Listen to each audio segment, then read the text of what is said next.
여러분 안녕하십니까? 정관용입니다. 이명박 전 대통령의 성명 발표, 그에 대한 문재인 대통령의 입장 표명, 그리고도 이야기는 계속 이어지고 있죠. 자, 이명박 전 대통령에 대한 수사 어떻게 진행될지 초미의 관심사입니다. 그런데 벌써 오래전부터 이 전 대통령 출국 금지하라, 구속해야 한다, 그 필요성을 강조해 오신 분이 있습니다. 더불어민주당의 민병두 의원, 이번에 서울시장 도전 의사도 밝힌 바 있죠. 그래서 직접 스튜디오에 좀 초대했습니다. 잠시 뒤에 직접 만나보고요. 7시 5분 시작되는 2부에서는요, 이 신년 기획으로 새롭게 준비한 순서입니다. 갑질 타파, 그 첫 시간 보내드립니다. 뛰는 갑 위에 나는 을 만들기 프로젝트인데요. 우리 사회에 어떤 끔찍하고 말도 안 되는 갑질들이 지금 벌어지고 있는지, 그 갑질에 대해서 우리 을들은 어떻게 대응해야 하는지, 그 생생한 현장의 이야기, 그리고 실전 대비책까지 전해드리겠습니다. 직장 갑질 119 여러분 다들 아시죠? 박점규 운영위원, 그리고 윤지영 변호사와 함께 하겠습니다. 그리고 한 주간 우리 언론 보도 흐름 전해드리는 김원경의 미디어 포커스까지 2부 시간에 준비하죠. 잠깐 광고 듣고 시작합니다.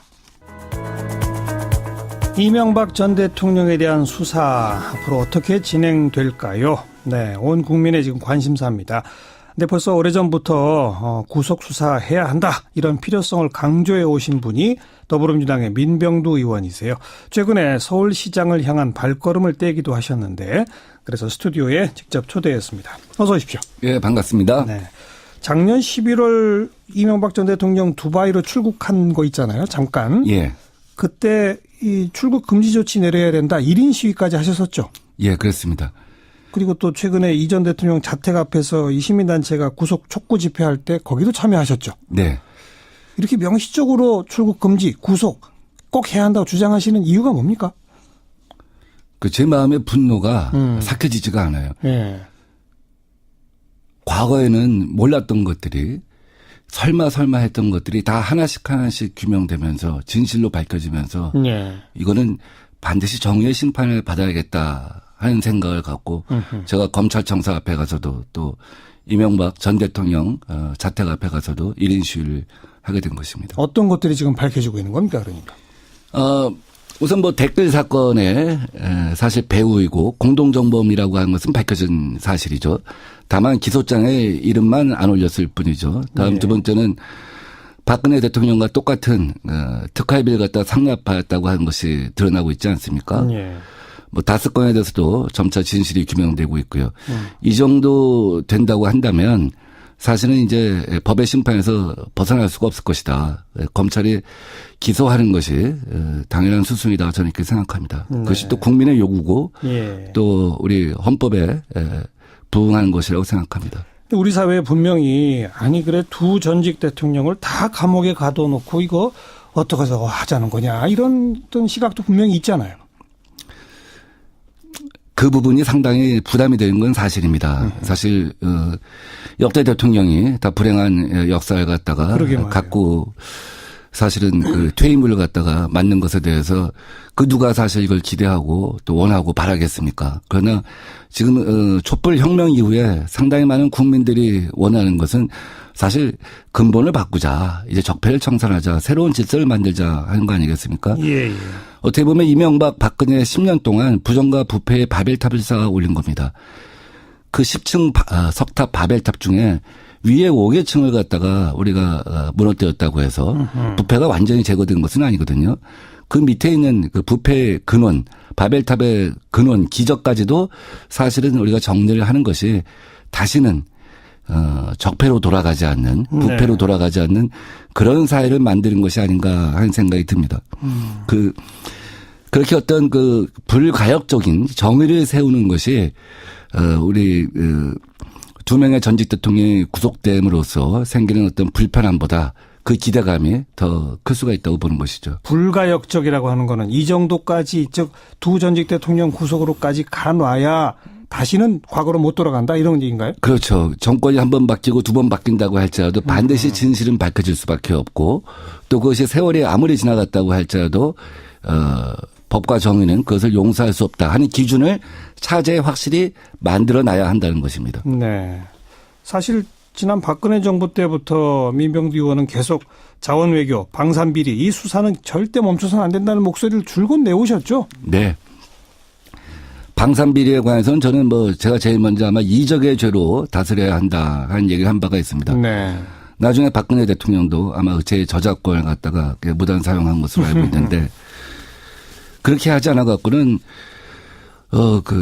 국가의 방위라고 하는 것을 어떻게 제대로 구축할 수가 있겠습니까? 예. 방산비리도 이렇게 수십조에 달하는 국민 혈세를 갖다 낭비한다고 했을 때 그것의 진실이 규명되지 않는 한 다음에 그런 정책적 그 방한함 같은 것을 갖다가 어떻게 정비할 수가 있겠습니까? 그래서 박근혜 정부 때 그것을 규명한다고 했지만 사실 제대로 된 수사가 되지는 않았다고 저는 봅니다. 그렇죠. 왜냐하면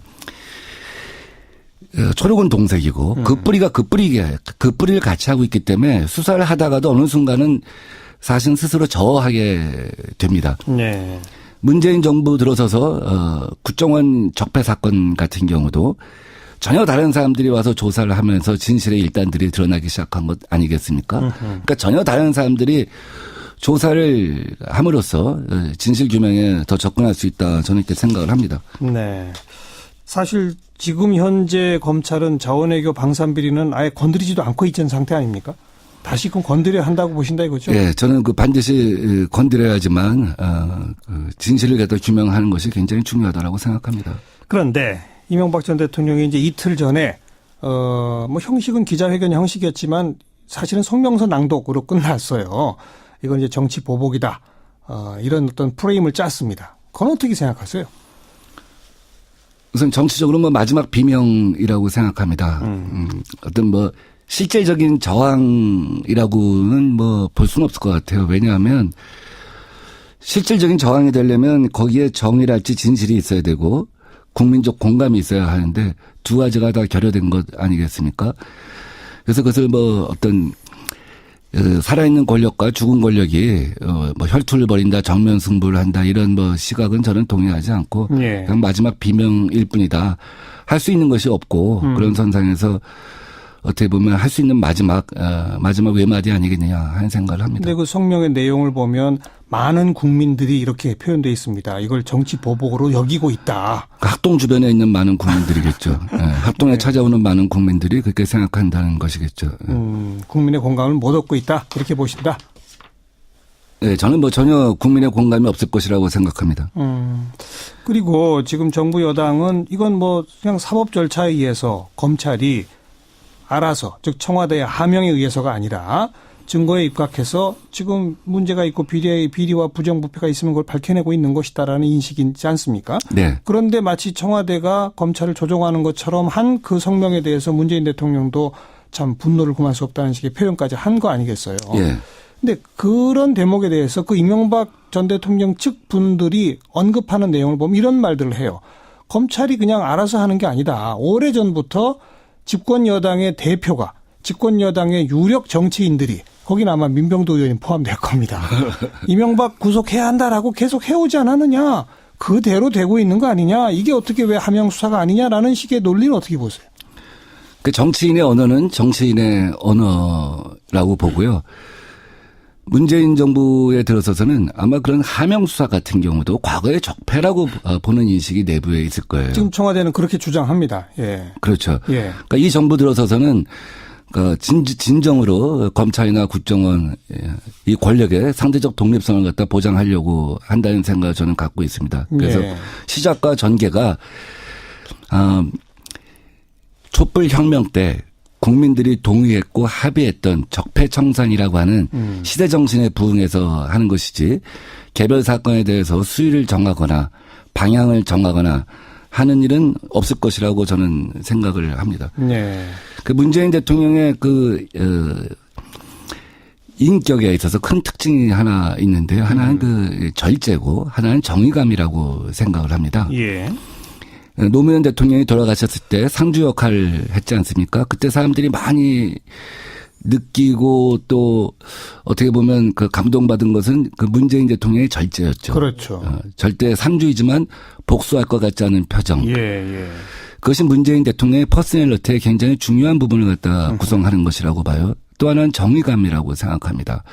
기본적으로 정의와 불의의 문제라고 생각하는데 이명박 대통령이 이 상황의 규정을 갖다가 노무현 대통령 죽음에 대한 보복이라고 했을 때 이분이 그 정의감에 기초있는 이 문재인 대통령의 성격상 네. 그것을 용납할 수 없었을 것이다라고 저는 생각하는 것이죠.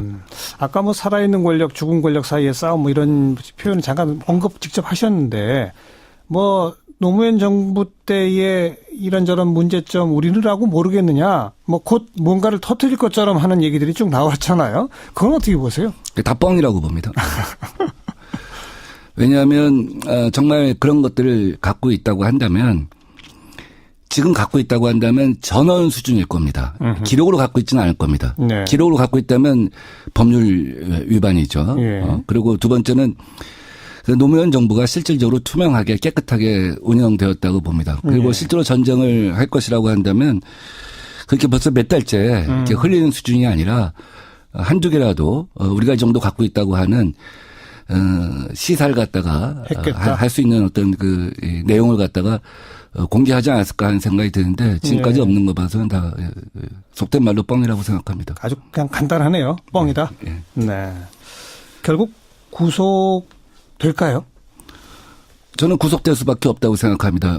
우선 박근혜 전 대통령이 같은 사건으로 그러니까 국정원 예. 특활비를 갖다 상납받은 사건으로 기소가 되지 않았습니까? 추가 기소됐죠. 그렇다면 법의 형평성상 이명박 전 대통령을 기소 안 할 수가 없는 것이죠. 예. 국정원 댓글 사건도 공동정범인데 기소장에 적시만 안 했기 때문에 적절한 시점에 적시를 할 수밖에 없지 않겠습니까? 예.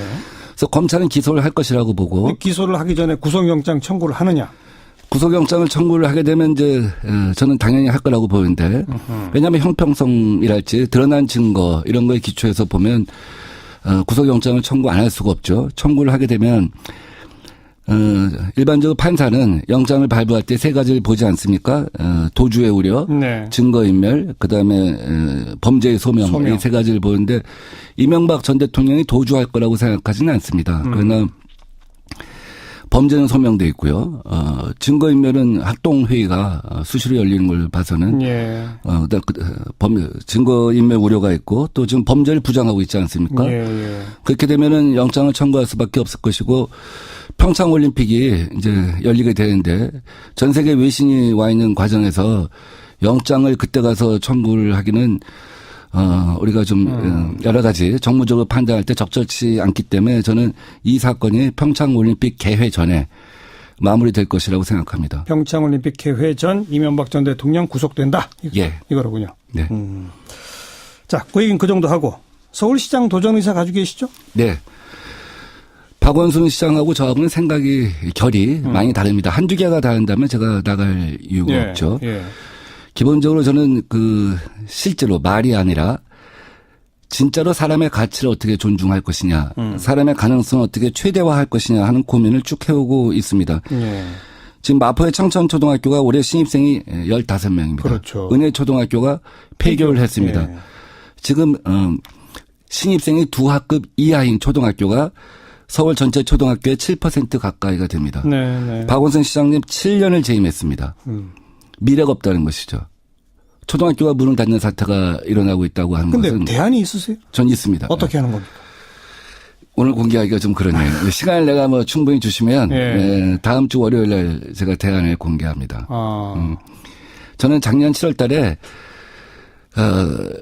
30가지 정책을 갖다 다듬었고 박원순 시장은 생각해보지 않은 전혀 그 누구도 제시하지 못했던 정책만 10개를 추렸습니다. 네. 10개를 추려고 지금 여의도를 4차 산업혁명의 중심으로 하겠다는 첫 번째 정책에 대해서는 국회를 세종시로 옮기게 되고 개헌이 만약 되면 예. 그럼 국회의사당을 4차 산업혁명의 메카로 만들자. 뭐 그런 구상. 그렇죠. 그래서 여의도의 동여의도의 금융과 서여의도의 4차 산업혁명이 만나고 실리콘밸리는 이렇게 그 주변의 자연이랄지 문화랄지 다양한 생각이 같이 결합하면서 폭발한 거거든요. 그렇죠. 베를린도 죽음의 띠가 지금 4차 산업혁명 아우토마이 된 거는 다른 생각과 다른 DNA를 가진 친구들을 모아줬기 때문에 가능한 것이란 말이죠. 그런 걸 만들어 보겠다.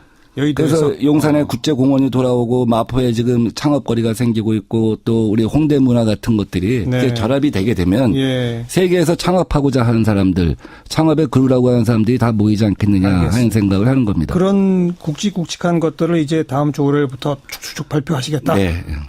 그건 좀 우리 기대해 보도록 하고. 예.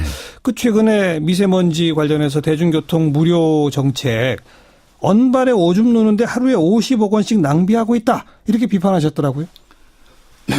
이제 크게 보면 국내적 요인에 대해서는 국내적 요인으로 대응하고 그렇죠. 중국발 요인에 대해서는 중국발 요인으로 대응을 해야 합니다. 예. 이제 그 당시는 일단 국내적 요인은 아니었던 것으로 우리가 파악을 하고 있죠. 중국발 미세먼지가 크게 작용했다고 보고 있죠. 요 며칠 사이. 예. 예. 근데 이제 국내적 요인으로는 요인에 대한 대응으로는 뭐 저도 얘기했고 저는 2030년부터 우리 유럽처럼 내연 자동차에 대해서는 신차 판매를 금지하는 법안을 제출한 바가 있습니다. 네. 그래서 전기 자동차랄지 친환경 차에 인프라 갖다 많이 깔아주는 것, 굴뚝의 매연을 저감시키는 것, 노후된 건설 기계를 교체시키는 것, 또 지하철에 대기질을 갖다가 개선하는 것, 이런 것들은 이제 우리가 쭉 해나가야 되는 것이죠. 네. 또 한편은 박원순 시장이 얘기했던 것처럼 경각심을 불러일으켜서 대중교통을 무료로 이용할 정도의 경각심을 불러일으켜서 이부제를 갖다 도입하는 과정으로 삼겠다 이렇게 얘기하는데 프랑스에서는 그걸 실패한 정책이에요. 프랑스에서는 그래서 어떻게 하냐면 작년 10월 1일 날 파리의 96%를 차 없는 거리를 선포했습니다. 그 전에는 46%를 했습니다. 이건 뭐냐면 그런데 그렇게도 안 됐다. 아니요. 파리는 그래서 성공을 해나가기 시작한 거죠. 아예 차 없는 거리로 해서. 2050년을 갖다가 목표로 해서 탄소 배출 제로를 갖다가 목표로 해서 역산을 해가면서 유럽이라는 나라를 갖다가 어떻게 개선해 나갈 것인가 하는 목표를 하면서 그 과정에서 차 없는 거리라고 하는 강력한 수단을 동원했던 것이죠. 그 체험을 공유하게 한 것이죠. 그런 근본적 대책이 아니라 이건 그냥 언발에 오줌 누기다 이 말이로군요. 실제로는 경각심이 제고되는 것도 아니고 장기적으로 공기질이 개선되는 것도 아니죠. 알겠습니다. 오늘 시간이 짧아서 궁극적으로는 시간이 짧아서 마지막으로 말씀드리면 저는 하여간 그 한 손에 서울시장 한 손에 대통령 두 가지를 다 갖고 가는 것은 무리가 있다 하는 생각이 듭니다. 여기까지 수고하셨습니다. 민병도 의원이었어요. 태권 실장 어서 오십시오. 네, 안녕하세요. 이틀 전 이명박 전 대통령의 입장 발표 그리고 어제 문재인 대통령의 입장 발표. 오늘은 이제 각 정당들이 이어받고 있죠. 그게 이른바 뭐 보스들이 이렇게 하니까 그 다음에 쭉 따라서 나가는 형국이죠. 민주당은 이제 문 대통령 지원 사격하면서 이제 분노를 금치 못한다 맹공하고 있습니다.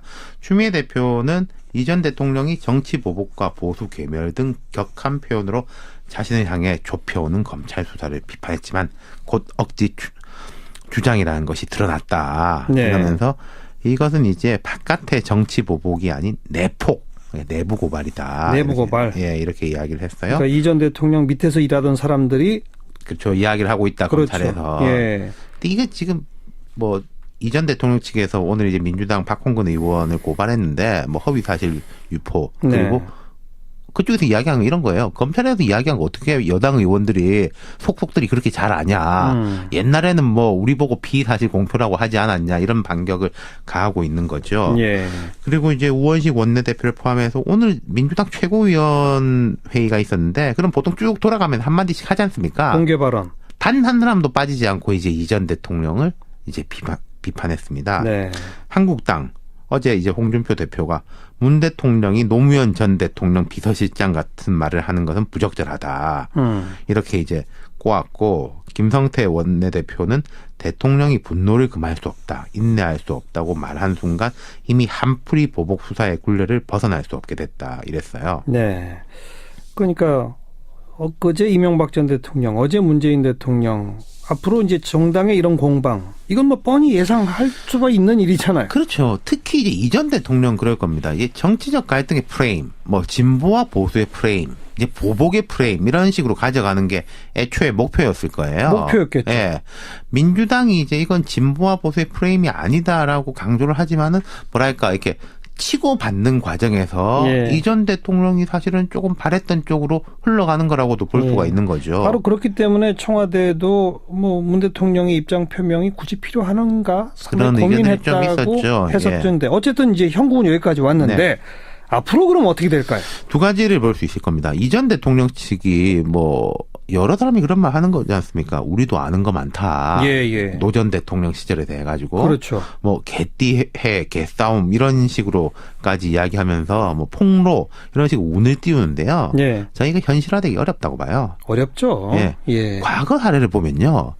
우리가 생각해 볼 때 가장 강력한 전임 대통령이라면 아무래도 노태우 대통령 시절에 전두환 전 대통령 아니겠습니까? 그렇죠. 그때 뭐 50 청산 막 이런 이야기 나올 때 뭐 우리가 아는 게 얼마 많은데 6.29가 어쩌고 쭉 이런 이야기 나오다가 그냥 조용히 백담사로 갔어요. 예. 김영삼 전 대통령 때 이제 전노 뭐 이제 역사 바로 세우기 구속 이럴 때 노태우 전 대통령 측에서도 우리가 뭐 대선 자금이 어쩌고 저쩌고 하다가 그냥 이제 쇠고랑 차가지고 그 재판장에 섰지 않습니까? 그렇죠. 과거에도 그런데 지금은 뭐 이건 현실적인 그렇죠. 이야기죠. 정두원 의원이 그런 말 하더라고요. 뭐 총칼 들고 대포 미사일하고 싸우겠단 말이냐. 네. 이 현실적인 부분은 이런 거고. 그러니까 살아있는 현재 권력이 과거 권력이 자기들이 뭘 갖고 있다라고 아무리 엄포를 놔도 그렇죠. 사실 살아있는 현재 권력을 상대로 싸움을 걸어서 뭘 하기가 어렵다. 네, 그 이건 말씀인 현실의 거죠? 이야기를 드린 것이고 나머지 그리고요. 하나는 정치적인 전선의 부분인데요. 네. 이 약간 복잡한데 우리가 지금 짚어봤듯이 이명박 전 대통령 측의 의도가 먹혀 들어가는 면은 있는 것 같아요. 하지만 이게 당장 효과가 클 것이냐. 이 전 대통령이 뭐 보수의 구심점이라든지 박근혜 전 대통령처럼 뭐 강력한 지지층 소수이나마 이런 것의 이미지를 가지고 있는 사람은 아니거든요. 예. 다만 자유한국당의 엄호를 이끌어낸 것은 아마 효과일 겁니다. 기대했던. 예. 그러니까 나를 더 건드리면은 폭로의 영역 말고 전국이 순조롭지 않을 것이다. 뭐 이렇게 해가지고 한국당을 끌고 들어가는 건데, 근데 만약 검찰이 이 전 대통령 부른다고 그래서 한국당이 그걸 이유로 뭘 보이콧하고 그럴까? 저는 그럴 가능성이 낮다고 봐요. 예. 지렛대가 강하지 않을 거란 거죠. 그렇죠. 하지만 또 이런 효과는 분명히 있을 겁니다. 청와대하고 여당이 부담이 좀 늘어나긴 할 거예요. 단기적으로는 몰라도 중장기적으로 볼 때. 예. 사실 지금 문 대통령 지지율이 70%라는 것은 중도층까지 다 지지한다는 뜻이거든요. 그렇죠. 그런데 이런 강한 반응은 원래의 지지층을 결집시키는 효과는 가져오겠지만은 그 원래 지지층하고 중도층의 거리감이 좀 생길 수 있는 거거든요. 예, 그런 예. 부분에서는 여권 입장에서도 이게 꼭 뭐 정치적으로 좋지만은 않다 이런 점이 있겠죠. 네. 아마 그건 또 이제 이명박 전 대통령에 대한 뭐 예컨대 검찰 수사 같은 게 된다면 국정원 특활비 관련해서 어떤 내용으로 일단 혐의가 밝혀지는지. 그렇죠. 그리고 이 장기전일 겁니다. 재판까지. 그다음 이제 다스 관련해서도 네. 지금 워낙 다스 관련해서 국민들 관심이 많으니까 거기서 야 이건 좀 해도 너무했다 싶은 생각이 국민들 사이에 퍼진다면 네. 중도층이 글로 갈 수가 없고. 그렇죠. 그러나 이건 조금 억울하네 이런 생각이 들게끔 만들어야 되는데 지금 이명박 전 대통령이 그렇게 억울한 이미지로 국민들한테 보여지진 않잖아요. 그렇죠. 이게 문제인 거죠. 맞습니다. 네, 수고하셨습니다. 감사합니다. 윤태권 실장이었습니다. 시작기 1부 마무리 짓겠습니다. 잠깐 뉴스 들으시고 7시 5분 2부에 다시 뵙죠.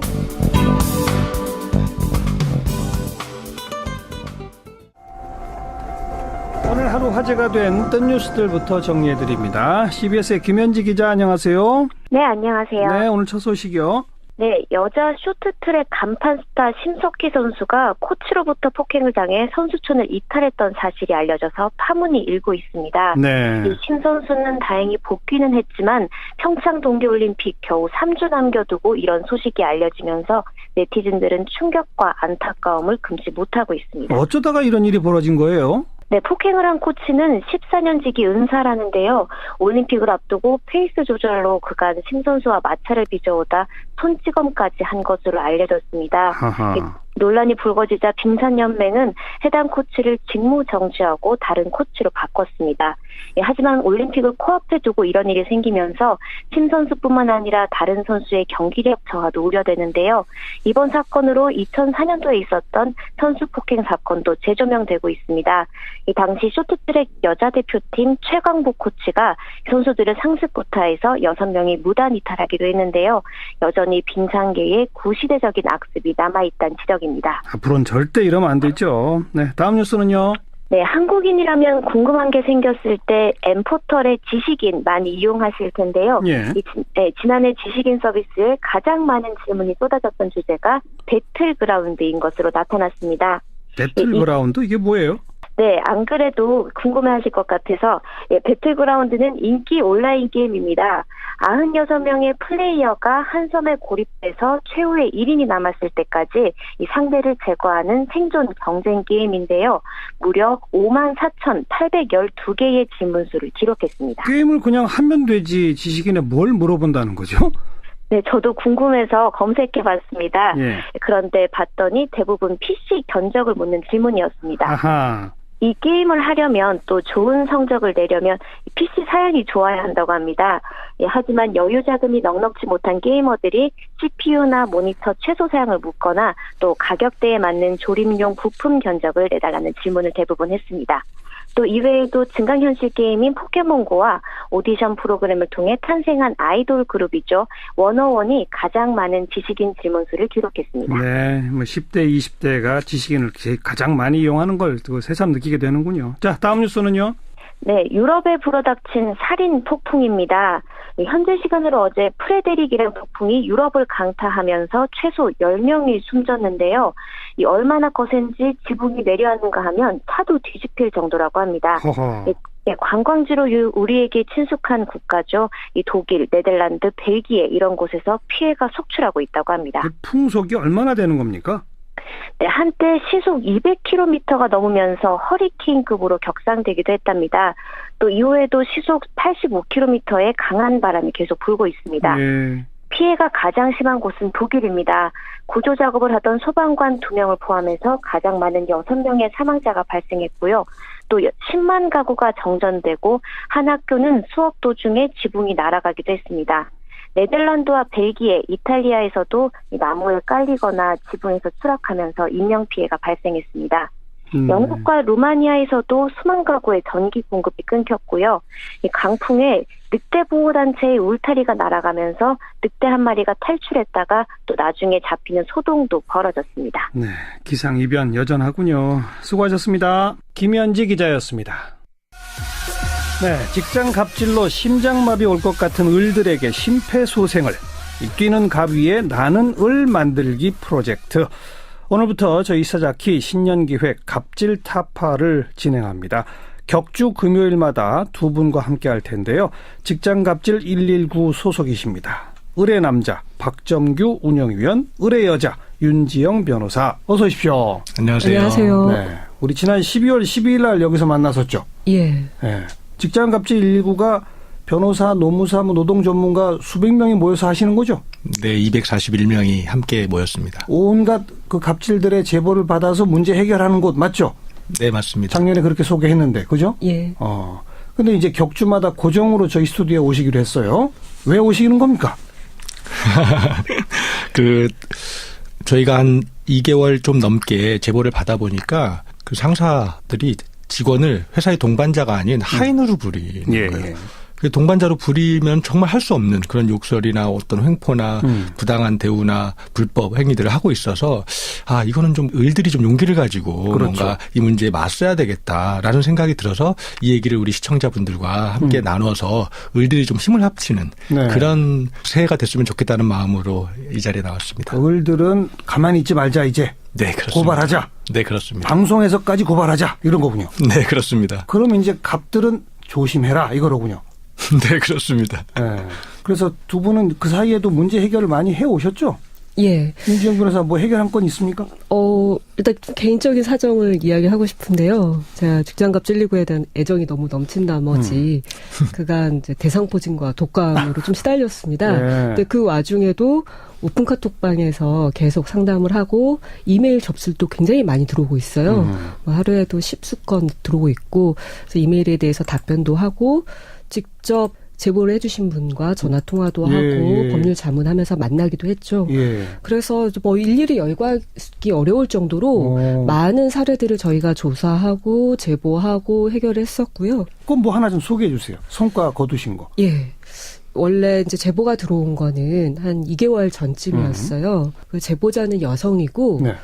유명한 그 전국에 지점을 둔 대형 판매업체 지점에서 일하는 분이에요. 예. 이분이 이제 내부 고발자로 몰려서 어떤 갑질을 당했어요, 그런데? 그래서 계속 욕설을 당하는 거죠. 상사한테? 예를 들면 뭐 야이 18 연하. 아이고. 아니면은 뭐 조폭 꽃돼지라고 한다던가 뭐 키메라라고 한다던가 어떤 성적인 표현과 외모에 대한 비하와 이 사람이 뭐 성격까지 거들먹거리면서 네. 계속 욕설을 하루에도 계속 뭐 10수건 하는 거고요. 카톡에서도 이제 계속 욕설을 하는 거고요. 그리고 이분이 이제 굉장히 실적이 좋은데 그 실적들을 다 인정을 하지 않고 그다음에 뭐 하루 종일 쉬지도 못하고 일을 하게 한다던가 그리고 직원들한테 이 사람하고 어울려서는 안 된다라고 하면서 왕따를 시켰던 거죠. 그래서 그때 2개월 전에 이제 통화를 할 때도 굉장히 상태가 안 좋았어요. 그 상태가 안 좋았고 이제 제가 판단했을 때는 지금 진단서를 받아서 그리고 각종 그렇게 시달림 당하고 있는 갑질을 당하고 있는 증거들을 확보를 해야 된다. 녹음을 해라. 뭐 이런 거. 그렇죠. 그래가지고 이분이 계속 좀 증거들을 수집을 하고 실제로 이제 진단서를 발급받았는데 어떤 진단? 뭐 정신과적 우울증 뭐 이런 거? 예, 맞습니다. 우울증보다 좀 더 심각한 수준에서 더 이상 일을 할 수 없고 약물 치료와 이제 입원 치료를 해야 되는 상황에 이르는 거죠. 그래서 이제 이런 걸 가지고 저희가 계속 법률 자문을 했어요. 어떻게 대응을 해야 되는지. 그러던 와중에 바로 최근입니다. 이 내용을 회사의 본사 인사팀에다가 이야기를 했어요. 특히나 이 회사가 제대로 처리를 하지 않는 경우에는 이 갑질을 알리겠다. 그리고 어떤 갑질을 당하고 있는지를 아주 자세하게 설명을 해서 회사에 이야기를 했고요. 그걸 이제 본사 인사부에 통보한 건 어디예요? 직장갑질 119? 직장갑질 119의 자문을 받은 내용을 들여서 이분이 이제 인사팀을 만나서 이야기를 했더니 그 와중에 이제 직장갑질 119에 막 알리게 된 거죠. 이러한 상황을 제보를 했고 지금 직장갑질 119에서 대응을 하고 있다는 걸 알렸고. 있다. 그래서 아주 잘 됐다고 생각을 하는데요. 회사에서는 그 유급으로 휴직 기간을 꽤 길게 인정을 해주기로 했고, 유급휴직. 그다음에 무엇보다도 이제 가해자들에 대해서 조사와 징계를 하겠다. 네. 그리고 이분을 이제 본사에 이제 좀 좋은 자리와 그다음 이제 사택까지 주면서 이후에 이제 좀 다 회복이 되면은 안정적으로 일을 할 수 있도록 지원하겠다. 피해자를 본사로 이동 발령시키고. 그러니까 가해자들과 만나지 못하게. 맞습니다. 그리고 가해자들에서는 앞으로 조사 징계하겠다. 그런 약속을 받았다는 거예요? 받았고요. 구두로는 받았고요. 근데 이분이 최종 선택을 해야겠지만 어쨌든 최종 선택을 하더라도 합의서가 써야지 좀 정확하게 정리가 되는 거죠. 그래서 아직 합의서까지는 쓰지 않은 상황이에요. 만약에 합의서를 안 쓰게 되면은 회사가 말을 번복하게 되면은 그때는 여기가 어딘지 제가 오늘은 실명을 거론 안 했는데 글쎄 전국에 무슨 유명한 판매업체라고 해서 왜 업체명을 공개 안 하나 했더니 지금 서로 이렇게 합의할 중요한 시점에 있군요. 맞습니다. 꼭 빼먹지 마시고 합의가 안 된다든지 아니면 합의했는데 안 지켜진다든지 그럼 우리가 폭로합시다. 좋습니다. 박정규 운영위원도 뭐 해결한 건이 있어요? 네, 오늘 저는 우리 시청자분들께 아주 기분 좋은 소식 먼저 하나 드릴 건데요. 저희에게 제보 들어온 사건이고, 12월 초입니다. 12월 초에 제보 들어온 사건이고, 제가 1월 초에 새해 처음으로 부산에 내려가서 제보를 받은 사건입니다. 육아종합지원센터라는 곳이고요. 육아종합지원센터? 네, 여성가족부에서 아이를 키우는 부모들을 지원하기 위해서 전국의 100곳에 지자체의 산하의 100곳에 센터를 만들어서 운영하고 있는데요. 그중에 부산에 있는 센터입니다.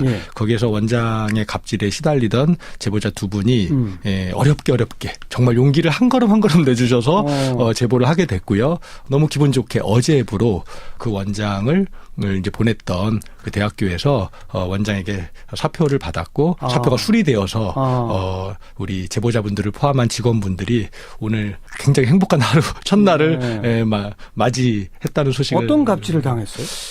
저도 내려가서 만났는데 약간 충격적이었는데요. 이 센터장님이 대학교에 1년 동안 강의를 나가셨는데 실제 강단에 서서 강의하시는 내용 말고 강의 수업 준비부터 마지막 채점까지 뒷마무리까지 모든 것을 다 직원들에게 시키셨던 거고요. 강의 준비도 시키고 네. 시험지 채점도 시키고 채점도 시키고 뭐 수업을 바꾸고 뭐 하는 어떤 뭐 전산에 입력해서 들어가서 하는 모든 것을 다 직원들을 시켰고요. 그러니까 개인 일이잖아요. 개인 일이죠. 네, 그러니까 이분들은 낮에는 자신의 센터에서 업무를 하고 예. 퇴근하고 나서 집에 가서 이 일을 해야 되는 예. 이런 상황이었고 또 하나는 이분이 박사학위 논문을 1년 동안 준비해서 쓰셨는데요. 그 논문 준비하는 것들도 전부 직원들을 시켜서 일을 해서 저희가 그 자료만 보고도 되게 충격적이었고 그래서 이런 일은 있어서는 안 되겠다 싶어서 저희가 법률적으로 자문 검토를 다 했고 그래서 이제 저희가 사회적으로 좀 알리자 이렇게 하는 과정에서 이분이 사퇴하시게 됐습니다. 그러니까 정식 어디에 뭐 고발하거나 그러지도 않았는데. 예, 그렇습니다. 역시 직장갑질 119가 제보를 받고 조사에 들어가서 이제 곧 조치에 들어간다더라. 이 말만으로. 예, 그리고 이제 언론 한 군데에 저희가 어제 보도가 됐고요. 예, 그러면서 이제 조금 알려지게 돼서 바로 이제 조치가 취해졌는데 오늘 중요한 건 제가 여기 오기 바로 직전에 부산시, 왜냐하면 광역시별로 또 육아종합지원센터가 따로 있거든요. 네. 그래서 부산시와 그리고 동명대학교 그리고 기장군 이런 곳에다가 저희가 공문을 보내서 다른 센터에도 비슷한 사례가 있는지를 조사하고 그래서 여기만 그랬겠냐 다른 곳도 그럴 가능성이 상당히 있기 때문에 조사해서 직원들이 이러한 센터장의 갑질에 시달리지 않도록 조치를 해달라는 공문을 제가 바로 보내고 왔습니다. 네. 지금 방금 두 분의 그 사례 얘기를 들어보니까 이미 직장갑질 119의 명성이 전국적으로 좀 퍼지기 시작한 것 같네요. 그것까지는. 뭐 직장갑질 119가 개입했다더라 소리만 나면 뭔가 좀 움직임이 있군요. 신기하게도 그런 것 같아요. 예, 아주 큰일을 하고 계시고요. 자, 이제부터 새롭게 들어오고 있는 제보들 가운데 우리가 좀 눈여겨봐야 할 거, 함께 처리해 나가야 할 거 그런 것들을 이제 소개해야 되지 않겠습니까? 어떤 주제를 잡아오셨습니까? 예, 제가 오늘 퀴즈부터 하나 내겠는데요. 퀴즈요? 예. 지난해까지 김대리가 기본급 150만 원에 교통비 10만 원, 식대 10만 원, 직무수당 10만 원, 그리고 정기 상여금을 분기별로 100만 원씩 받고 있었어요. 예. 근데 새해 이제 최저임금이 많이 올랐다고 회사에서 수당하고 정기 상여금을 전부 기본급에 포함시켰는데요. 이 네 가지 중에서요. 교통비, 식대, 직무수당, 분기별 정기 상여금. 이 중에서 기본급에 포함시킬 수 있는 건 한 가지뿐이거든요. 딱 한 가지죠. 예, 딱 한 가지. 나머지는 포함시키면 안 되는 겁니다. 안 되죠. 노동부도 불법이라고 했습니다. 맞아요. 그게 무엇일까요? 저는 시사 프로 진행자예요. 제가 모르겠어요. 예, 그러면 제가 설명하도록 하겠습니다. 정답은 3번 직무수당이에요. 그렇죠. 네, 실제로 직무수당만 기본급에 포함될 수 있는 거고. 맞습니다. 교통비, 식대, 그다음 뭐 3개월마다 나오던 상여금 이런 건 안 된다. 예, 그렇죠. 이유를 설명해 주세요. 이유를. 이제 우리가 최저임금이라는 것 자체가 소정 근로시간, 그러니까 뭐 하루 8시간, 주 40시간 이렇게 일을 하기로 정한 시간에 대한 일한 것에 대한 대가를 계산을 하는 거거든요. 예.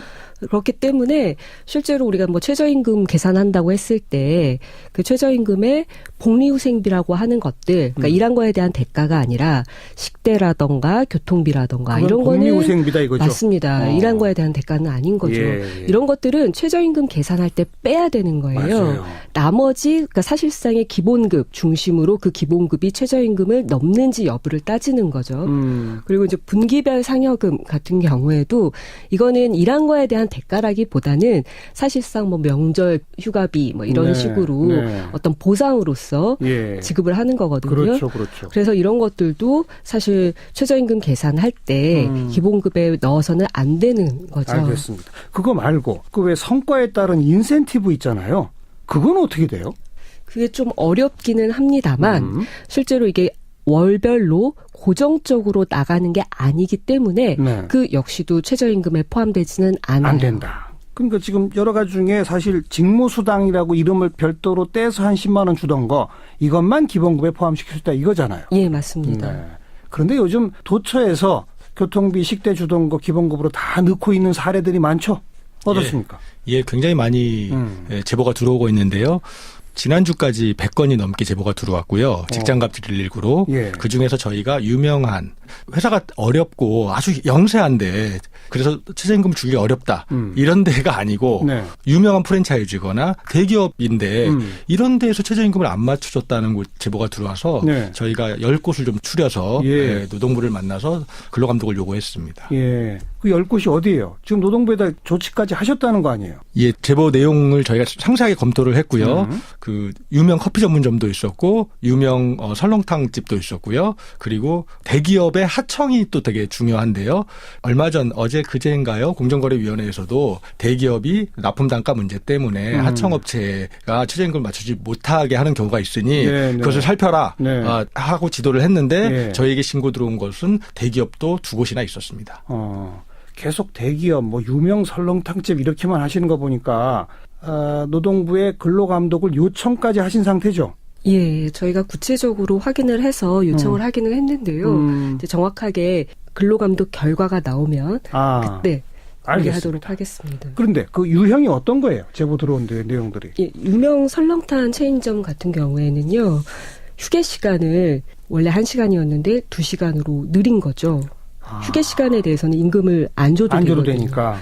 근데 실제로 이게 그러면 쉴 수 있는 시간이냐. 예. 그렇지 않다라는 거죠. 명목상만 휴게 시간. 예, 사람들은 그대로 있고 계속 밥 먹으러 오는 손님들이 들어오고 있는 상황에서 네. 대기하고 있다가 그래서 접대를 하는 이런 일을 계속 하게 되는 거고 예. 알아서 2시간 쉬라라고 하지만 사실상 쉴 수가 없거든요. 그래서 그 설렁탕집 참 유명한데 가보고 싶네요. 쉬고 있는지 안 쉬고 있는지 2시간씩 쉬는지. 일단 최근에 음식값이 오른 곳이에요. 뭐 많은 분들이 알고 계실 거예요. 여기는 하여튼 이 근로감독 결과 나오면 바로 우리 공개합시다. 또요. 그 유명한 커피 전문점인데요. 그것도 또 유명하죠. 네, 유명한데 식대를 12만 원을 주고 있었거든요, 매달. 근데 그거를 풀타임 근무수당이라는 이름을 바꿨어요, 똑같이. 그러니까 풀타임 근무수당이라고 이름을 바꾸면 이게 계속 고정적으로 매달 고정적으로 주는 것이고 복리후생적 성격이 아닌 이름을 지어낸 거죠. 아까 우리 퀴즈에서 풀었잖아요. 네, 맞습니다. 직무수당은 기본급에 포함시킬 수 있다 이렇게 되니까 예. 처음에 그동안에는 식대였는데 네. 바꿔버렸다. 그래서 12만 원을 식대로 주던 것을 풀타임 근무수당으로 넣어서 이게 기본급에 포함되니까 12만 원을 안 올려도 되는 거죠. 월급. 예. 그래서 최저임금 인상 효과가 없어져 버리는 유명 커피 전문점입니다. 그래서 이야기하고 싶은 거는 사실 뭐 유명 설렁탕점도 그렇고 그다음에 뭐 대기업들도 그렇고 이런 데들이 최저임금을 이유로 단가 뭐 음식의 단가를 올린다던가 비용을 막 올려요. 그래서 소비자 입장에서는 사실상 물가가 인상되는 효과가 있는데 지금 설명한 거 들으셔서 아시겠지만 인건비는 그대로라는 거죠. 임금이 하나도 안 올랐어요. 예. 음식값만 커피값만 올리고 정작 줘야 할 임금은 안 올려주더라. 그런 얘기로군요. 예, 그렇습니다. 그럼 소비자들 입장에서도 그나마 그 아르바이트생들이나 그런 노동자분들 임금이라도 올라가면 그래 뭐 우리가 조금씩 더 내지라는 생각이 들 수도 있지만 이건 억울한 거네요. 소비자 입장에서도. 그렇죠. 기업이 가져가는 이익은 더 커지는 그러니까 업주만 돈 벌게 하는 거 아니겠습니까? 그렇습니다. 예. 조금 아까처럼 기존의 월급 명세서 12만 원 식대로 찍혀 있던 것을 풀타임 근무수당으로 일방적으로 바꿨다. 이거는 명백한 부당노동 행위죠? 부당노동 행위라고 볼 수 있죠. 그러니까 법 위반이라고 볼 수 있습니다. 만약 최저임금법 위반. 노동자하고 사전에 이걸 협의해서 동의를 얻었다 그러면 상관없는 겁니까? 그게 굉장히 중요한 문제인데요. 저희한테 제보 들어오는 게 회사에서 7번을 가지고 왔대요. 근로계약서를 수정한 걸 사인하라고. 그러니까 회사 안에서는 의뢰 위치에 있잖아요. 그렇죠. 직장인들이. 그런데 방금 말씀하신 것처럼 예전에 따로 주던 수당들을 기본급에 산입시켜 놓고 와서 사인하라고 하는데 아니면 사인 안 하면 나가야 되는 그 위협을 느끼잖아요. 그러니까 이건 동의가 아니라 강제군요. 사실상 강제인데 근데 고용노동부에서는 강제적으로 사인했느냐 안 했느냐는 보지 않거든요. 사인했느냐 안 했느냐. 50%만 넘게 사인했냐. 이러면 과반의 동의를 얻었다 이렇게 하니까 사용자들이 다 알고 있는 거죠. 그래서 사실은 현장에서 막아내는 게 너무 어렵습니다. 다들 그러니까 울며 겨자 맞기로 사인들을 하고 계신 분들이 많겠네요. 거의 100이면 100 그렇게 사인하는 것 같아요. 저희 쪽에 제보하신 분들 중에 원에서 뭐 동의해서 사인했다는 분은 단 한 분도 보지 못했습니다. 어떻게 해야 됩니까? 그 지금 사인하라라고 하는 종용을 받고 있는 분들이 이 방송 듣고 있다면 어떻게 해야 합니까? 저는 우선적으로 사인을 강요했다라는 것에 대해서 일단 증거가 남아야 되니까 꼭 녹음을 해 주셨으면 좋겠고요. 그리고 기록도 남겨주시고요. 그리고 지금 고용노동부에서 최저임금 신고센터를 마련을 했어요. 네. 거기에 신고를 하시면 좋겠고요. 가장 중요한 거는 저희 직장갑질 119에서 계속 수집을 하고 있습니다. 제보를 받고 있습니다. 직장갑질 119에 네, 제보를 해 주십시오. 네. 그리고 당장 오늘 사인 안 하면 이제 내일부터 나오지 마. 예를 들어서. 그럼 일단 사인은 해야 되겠네요. 녹음은 하더라도. 아니요, 그땐 사인 안 하셔도 됩니다. 왜냐하면 그러면 바로 부당해고가 되거든요. 네, 이 사인하지 않았다는 그러니까 이유로 녹음까지만 가지고 있으면. 네, 그렇습니다. 근데 녹음을 미처 못했다 이럴 때는요. 그날 버티시고 그 다음 날 녹음 준비를 잘 하셔야지. 야, 이거 세세하게 잘 가르쳐 드려야 돼요. 자, 반드시 녹음이나 기록 이런 자료를 남길 것. 강제로 억압적으로 사인을 강요당하고 있다는 상황을 기록할 것 이거잖아요. 그렇습니다. 예. 그것만 확보하게 되면 사인 안 해도 된다. 그런 얘기죠. 맞습니다. 그리고 바로 직장갑질 119를 두들겨라. 예. 이렇게 100건이 넘는 제보를 가지고 노동부를 찾아갔더니 뭐라고 말하던가요? 노동부에서는? 노동부는 저희한테 이제 받은 자료를 최저임금 신고센터로 이관해서 조사를 하겠다 이렇게 얘기를 했고요. 저희는 단순히 과반의 동의를 얻었냐를 조사하지 말고 과반의 동의를 얻는 과정에서 강압이 있는지 없었는지 이거를 조사해서 강압이 조금이라도 있었으면 무효로 돌려라라는 요구를 했습니다. 네. 원래 이런 거 근로감독관들이 하셔야 되는 일 아닙니까? 맞습니다. 예, 그렇죠. 그죠? 근데 여러분들이 대신 해주고 있는 거잖아요. 노동부 일. 노동부 일을 저희가 정말 덜어주고 있는 상황이죠. 갔더니 고맙다고는 안 하던가요? 처음 1차 면담할 때 저에게 고맙다고 얘기하시더라고요. 그래요? 아, 그나마 다행이네요. 네, 네. 아까 10곳을 조사 의뢰했다고 그러셨죠? 네. 10군데의 명단은 지금 다 갖고 계신 거죠? 예. 프랜차이즈, 커피숍, 설렁탕, 대기업까지를 포함해서 그 조사 결과는 언제쯤 나온답니까? 일단 1월 달 안에 집중적으로 지금 조사를 하고 있는 거거든요. 1월. 예. 왜냐하면 2월 첫 번째 주가 되면 월급날이 되잖아요. 맞아요. 1월 달 최저임금이 인상되는 게 적용됐는지 안 됐는지가 확인될 겁니다. 그렇죠. 2월 5일이나 10일이나 15일이나 25일 월급날. 네. 그래서 이제 1월에 그 조사는 굉장히 중요하고요. 강압적으로 서명을 받았는지에 대한 조사가. 그래서 저희도 노동부가 1월 안에 이 결과를 낼 것으로 지금 기대하고 있고 분명한 조치가 좀 필요하다고 생각하고 있습니다. 네. 1월 안에 결론 안 나고 미적미적 되면 또 한번 그때 공개하도록 합시다. 네. 네. 오늘 이 방송 들으시는 분들 꼭 하나 기억해 두실 게 식비, 교통비, 그리고 분기별로 받는 상여금, 게다가 연말이나 뭐 연초 정도로 해서 업적에 따른 인센티브, 이런 건 절대 기본급에 포함될 수 없다. 지금 이 사용자들이 대부분 다 기본급 편입 방법을 통해서 최저임금 피해가려고 하는데 거기에 제동을 겁시다. 이 말씀이네요. 앞으로 이제 2주마다 뵐 텐데 앞으로 각오 한 말씀씩 하시죠. 윤지영 변호사. 앞에 제보했었던 잘 해결되었었던 그런 지점을 둔 회사에 일하시는 분 사례 같은 경우에도 저희가 많이 도움을 드리긴 했지만 결국에는 당사자가 적극적으로 문제 제기를 하고 그렇죠. 저희한테 연락을 주셨기 때문에 바뀐 거라고 생각을 해요. 그렇죠. 그래서 이 방송을 들으시는 분들도 이제 2주마다 이제 새로운 이야기를 저희가 가지고 올 텐데요. 혼자 끙끙 앓지 마시고 적극적으로 또 제보를 해주시면 다시 한번 이 방송을 통해서 소개를 하도록 하겠습니다. 예. 아까 대상포진 왔다고 그랬죠? 예. 아이고, 얼굴이 막 망가졌어요. 빨리 좀 나으시기 바라고요. 박정규 운영이요. 예, 저는 직장에서 일하시면서 당하는 억울함이 있을 때마다 있잖아요. 꼭 증거를 남기실 것을. 그렇죠. 예. 녹음과 그리고 요즘 핸드폰 좋아서 녹음 잘 되거든요. 네. 그래서 녹음 남기시고 그날 있었던 일을 꼭 기록하는 갑질 일기를 쓴다는 마음으로 그날의 일기를 쓰시고 동료들과 그 얘기를 같이 나누시는 것. 네. 여기서부터 출발했으면 좋겠습니다. 네. 알겠습니다. 2주마다 뵐 텐데 저의 바람은 이 코너가 빨리 폐지되는 겁니다. 네. 저는 오히려 이 방송 들으시는 그 갑분들한테 더불어 사는 갑분들 스스로 되시는 게 좋습니다. 이 말씀 드리고 싶네요. 네. 2주 후에 다시 뵙죠. 직장갑질 119의 박정규 운영위원 그리고 윤지영 변호사 고맙습니다. 고맙습니다. 사운드 오브 뉴스 시간입니다. 김민아 기자 어서 오세요. 안녕하세요. 들어볼 소리는요. 홍준표 자유한국당 대표가 오늘 그렇게 원하던 이 대구 북구의 당협위원장이 이제 됐는데요. 이 소리를 한번 들어보시겠습니다. 면접 내봤습니다. 면접 잘했습니다. 면접 잘 보고 나왔다는 이 남자 홍준표 대표. 논란도 있었던 대구 당협위원장 면접 후의 모습인데요.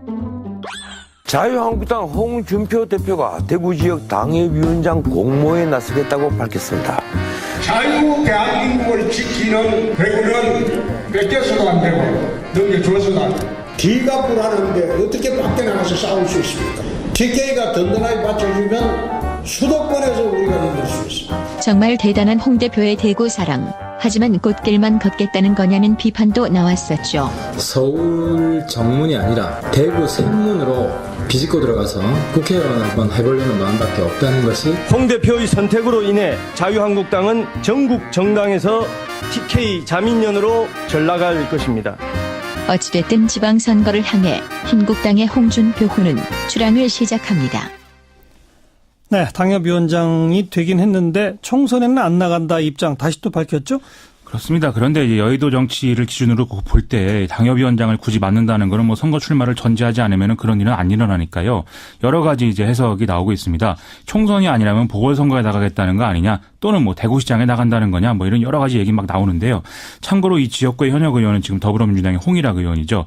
여하튼 간에 뭐 다목적 수일 수가 있겠는데 뭐 분명한 건 지방선거 패배할 경우에 홍준표 대표는 좀 사퇴할 가능성이 있고, 그럴 경우에는 이제 원외 인사기 때문에 돌아갈 데가 없지 않느냐, 뭐 이런 얘기도 있거든요. 그래서 그런 경우에 좀 돌아갈 집이 일단은 마련됐다, 이런 의미는 있는 것 같다, 이렇게들 얘기를 하는 모양입니다. 오늘 홍 대표는 또 원희룡 제주지사에게는 복당 설득을 안 하겠다, 이런 얘기했다면서요? 오늘 자유한국당 신년 인사회 일정이 제주도에서 진행이 됐는데 기자들이 이제 물어본 거죠. 바른정당 소속의 원희룡 지사 복당하는 거냐? 그랬더니 홍준표 대표가 말하기를 그것은 본인의 선택이다. 지금 당이 다른 사람과 내가 만나면 정치 공작을 한다고 오해를 받는다, 이렇게 얘기를 했습니다. 그러면서 원희룡 지사가 보기에 우리가 하는 혁신이 불만족스러우면 우리 당을 선택 안 하면 된다, 이렇게 얘기를 했는데요. 이게 뭐 여러 가지 또 해석이 가능하지만 오히려 원희룡 지사 압박용이 아니냐, 이런 얘기도 나오고 있습니다. 이게 남경필 지사 때도 이제 비슷했는데요. 뭐 문이 닫혀 있다, 뭐 이런 얘기를 하면서 경기도지사 후보를 따로 영입을 하겠다, 이런 얘기도 막 했었거든요. 자유한국당에서 후보가 나오면 지금 보수 정치를 기반으로 하고 있는 현직 도지사들의 경우에는 선거가 아무래도 힘들어질 수밖에 없다는 거죠. 그저께는 바른정당 유승민 대표하고 정병국 의원이 또 제주도에 가서 원희룡 지사를 만나기도 했는데 이래저래 몸값이 오르고 있다는 건 또 분명한 것 같습니다. 네, 다른 당협위원장들은 어떻게 됐나요? 뭐 홍 대표 측근들이 많이 될 거다는 얘기가 있었는데 어떻게 됐어요? 이게 뭐 늘 그렇듯이 자기 사람 꽂는다, 이게 논란이 있는데 대개 이제 그렇게 해서 밀려난 사람들이 친박계여서 또 여러 가지 화제가 되고 있습니다. 서청원 의원 지역구에는 지난해 총선 당시에 불출마 협박 뭐 이 논란이 일어났을 때 이 당사자인 이제 김성애 의원이 선임이 됐고요. 전 의원. 그렇죠. 네. 그렇습니다. 친박 인사인 유기준 의원도 탈락을 했는데 여기에는 홍준표 대표 대선 캠프에서 정무특보를 했던 정호규 공항선진화 포럼 이사가 선임이 됐습니다. 그 외에도 이제 홍준표 대표 측근이다, 이렇게 논란 있는 인사들이 쭉 이제 나와 있어서 친박계 김태흠 최고위원의 경우에는 이 텃밭 셀프 입성이다, 이러니 사당한 논란이 제기된다, 이렇게 반발하기도 했는데요. 다만 홍준표 대표의 비서실장을 하고 있는 조선일보 출신 강효상 의원은 대구 달서 병에 이제 지원을 했는데 이 결정이 보류됐다고 합니다. 네, 다음 뉴스요. 남북 간의 평창 동계올림픽 관련 협상 여러 경로로 진행이 되고 있는 상황인데요. 오늘 북한이 현송월을 비롯해서 7명의 예술단 대표단을 내일 경의선 육로를 이용해서 1박 2일 일정으로 파견하겠다, 이렇게 통지해왔다고 합니다. 현송월은 삼지연 관현악단의 단장 자격으로 온다고 하는데 서울과 강릉 공연장 일대를 둘러보면서 좀 무대 조건과 설비를 점검한다, 이런 이제 목적이라고 합니다. 또 다음 주부터는 예술단을 제외한 나머지 이제 남북의 어떤 선발대 파견과 관련해서 뭐 구성, 일정 이런 것들에 대한 협의가 판문점 연락처를 통해서 문서로 이제 진행이 될 예정이라고 하니까 지켜볼 필요가 있겠습니다. 이 북한 대표단에 대한 체제비 지원에 대해서 유엔 제재 위반이냐 아니냐 논란이 있는데 정부 입장은 어때요? 일단 통일부가 오늘 제재 압박에 대한 국제 공조를 지속하겠다, 이런 입장을 밝히면서 제재 위반이 되지 않도록 최선을 다하겠다, 이렇게 밝혔는데요.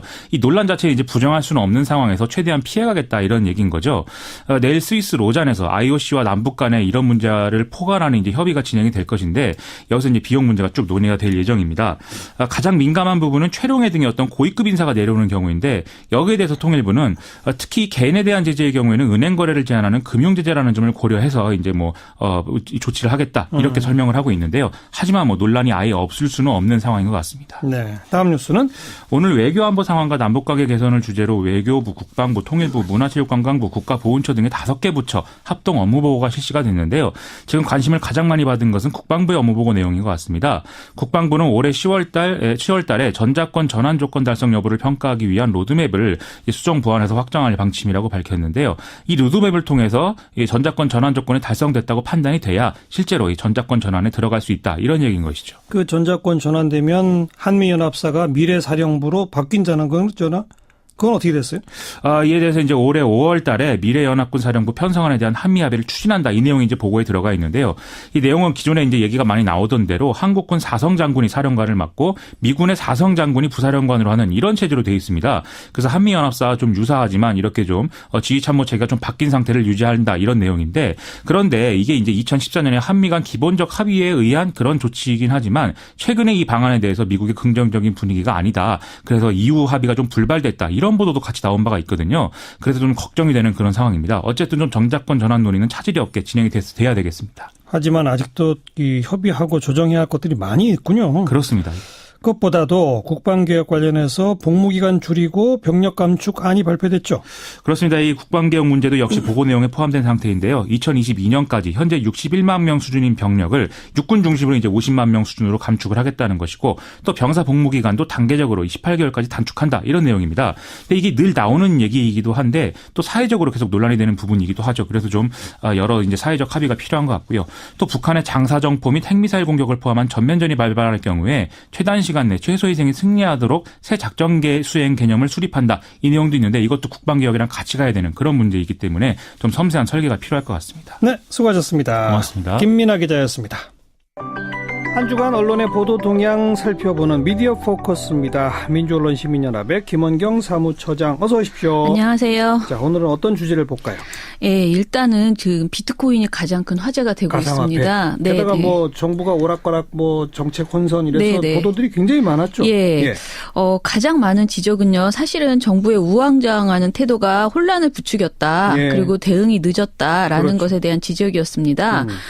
사건을 좀 말씀을 드리면 지난 11일에 박상기 법무부 장관이 가상화폐 거래소 폐쇄를 위한 특별법 법안을 준비하고 있다라고 말하고 최종구 금융위원장이 또 같은 생각이라고 했죠. 그래요. 그리고 당일 윤현찬 청와대 그 수석이 또 비슷한 그러니까 반대의 이야기를 했습니다. 그리고 예. 김동연 부총리가 거래소 폐쇄가 확정된 사안은 아니라는 입장을 발표를 했습니다. 마치 확정된 것처럼 법무장관이 말하고 네. 아직 확정은 아니라고 하고 예. 또 그다음에 인터뷰에서는 아직 살아있는 옵션이다라고 하고 예. 뭐 이런 보도들이 쭉 있었습니다. 그렇죠. 예. 그러자 당연히 나올 만한 지적인데요. 혼란을 부추겼다, 대응이 늦었다 등의 지적이 나왔습니다. 예. 실제로 가상화폐 시세가 널뛰었다는 점은 사실이고요. 그리고 투기과열 현상을 보이고 있다는 점에서 좀 늦었다는 것도 사실입니다. 네. 하지만 방송사들이 비트코인 관련 보도를 하는 데 있어서 기본적으로 문재인 정부가 비판받는다라는 점에 초점을 맞춰서 여기에만 강조를 하는 이런 식의 보도가 많았습니다. 예. 그러니까 정치적 접근에 치중했다라고 볼 수 있고요. 예. 정작 비트코인 투자의 문제점 자체는 제대로 보도하지 않는 경우가 많았다는 점은 아쉬웠습니다. 네.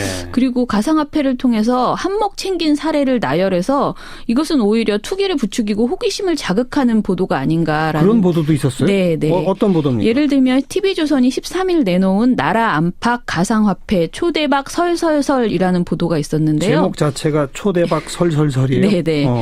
보도는 내심 가상화폐 투기 열풍이 사그라들지 않길 바라는 것 아니냐는 생각이 들 정도였어요. 여러 위험이 있는데도 가상화폐 투자를 멈추지 못하는 이유, 이른바 대박이 난 사례가 있기 때문입니다.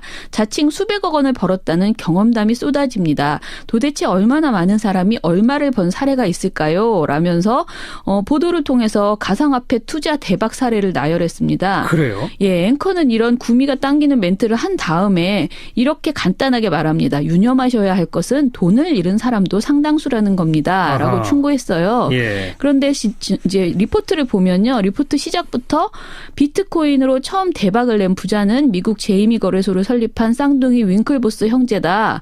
그리고 리플랩 회장인 크리스 라센, 라이트코인 창시자인 찰리 리가 큰 돈을 벌었다고 매우 자세히 구체적으로 알려줍니다. 이름까지. 네. 그리고 마크 저커버그 페이스북 회장은 올해 가상화폐를 공부하겠다고 선언했다.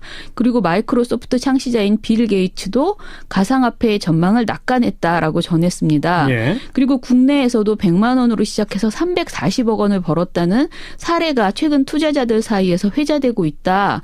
그리고 몇억 원 수익을 냈다는 확인되지 않은 경험담도 수없이 생성되고 있다. 이렇게 보도를 합니다. 확인되지 않은 경험담. 네. 투자자들 사이에 회자된다. 네. 이런 표현을 쓰면서 그냥 다 나열하는군요. 네. 2분 3초짜리 보도에서 앵커 멘트를 제외하고 무려 1분 10초가 넘도록 성공 사례를 쭉 소개를 한 것이에요. 그것도 확인되지 않은 사례들 아닙니까? 그렇죠. 그래서 예. 인터넷 방송을 진행하는 가상화폐 투자자의 10초 만에 600 이렇게 소리 지르는 그런 흥분에 찬 목소리도 들려줍니다. 예. 반면에 투자 위험에 대한 그 내용은 굉장히 적게 보도했거든요. 그러니까 하지만 손실을 본 경우도 적지 않습니다. 실내 워런 버핏, 마윈 등은 가상화폐에 신중한 입장입니다라고 관련 내용을 전해줬어요. 예. 그런데 이게 너무 최소한의 안전장치도 없이 시장에서 투기 광풍이 일어서 지금 대책이 마련되고 있는 거잖아요. 그렇죠. 그런데 이 상황에서 오히려 그 투기를 부추기는 듯한 이런 보도를 한 것은 적절하지 않다라고 봅니다. 그것도 이게 아마 예를 들어서 작년 11월이나 12월에 나온 보도라면 혹시 모르겠는데 네네. 얼마 전 13일자 보도에서 이랬다. 예. 이건 정말 좀 문제가 있네요. 예. 그러니까 정작 비트코인 투자 내지는 가상화폐 투자의 문제점과 이 투기 열풍의 문제점을 지적하는 것이 아니라 반대의 보도를 했다는 얘기고. 예, 반대 보도를 하고. 반면에 네. 정부의 실책 잘못을 비판하는 보도는 또 너무 강하다? 네네. 예를 들면 어떤 그렇습니다. 겁니까? TV조선 12일 보도 국정농단보다 코인 규제 더 나빠라는 제목의 보도가 있습니다. 뭐라고요? 국정농단보다 코인 규제가 더 나쁘다고요? 네. 예.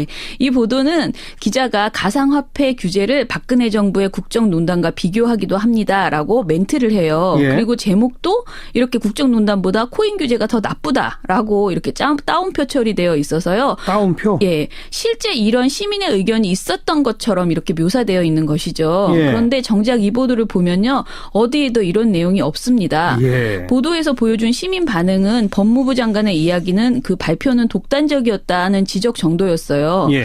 그런데 이거를 다운표 쳐서 이런 제목을 써요? 제목으로 뽑고 기자가 말하고 이렇게 강조를 한 거죠. 근데 뭘 인용했길래 다운표를 친 겁니까? 그거는 저희가 못 찾았습니다. 이거를. 기사를 아무리 자세히 뜯어봐도 그 화면에도 나오지 않더라고요. 예. 채널A 역시 관련 이슈로 TV조선 못지않게 황당한 보도를 내놨는데요. 13일에 노트라우마 대 노트라우마라고 해서요. 노무현 정부의 노트라우마 그리고 트라우마가 없다라는 노트라우마 이렇게 했습니다.